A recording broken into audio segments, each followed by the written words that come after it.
Ilang pambato ng Alyansa para sa Bagong Pilipinas personal na naging biktima ng fake news. Kaya naman isinusulong nila ang maigting pang pagpuksa sa paglaganap ng maling impormasyon. Samantala, hindi naman magpapakampante ang alyansa sa kabila ng mataas na resulta sa pre-election surveys. Si Melalas Moras sa sentro ng balita. Isinusulong ng ilang senatorial candidates ng Alyansa para sa Bagong Pilipinas ang mas pinaigting na paglaban sa fake news sa bansa. Sa isang press conference, binigyang diin ni dating DILG Secretary Benhur Abalos at dating Senador Manny Pacquiao na sila mismo naging biktima na rin ng pagpapakalat ng maling impormasyon ng ilang grupo. Kaya talagang napapanahon na para masugpo ito. Ano nakalagay rito? Nakalagay yung mukha ko, pangalan ko, ginaya talaga yung Facebook account ko. Isipin nyo, ilan niloko nito? Nabasa ko yung sarili ko pag ano ko ng Facebook, nakalagay doon, paalam, Manny Pacquiao. Namatay na raw ako.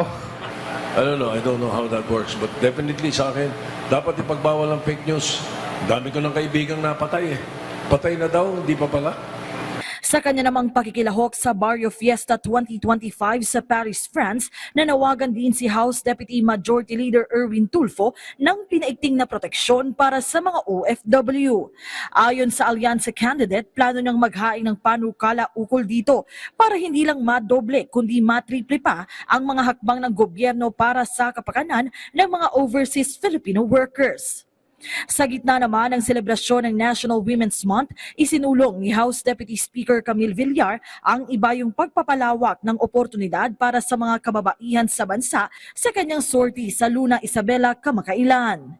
Sa ngayon, nananatiling mataas ang ranking sa pre-election surveys ng mga pambato sa pagkasenador ng Alyansa para sa Bagong Pilipinas. Ayon kay Alyansa Campaign Manager at Navotas City Representative Toby Chanco, ikinalulugod nila ito pero hindi sila magpapakakampante.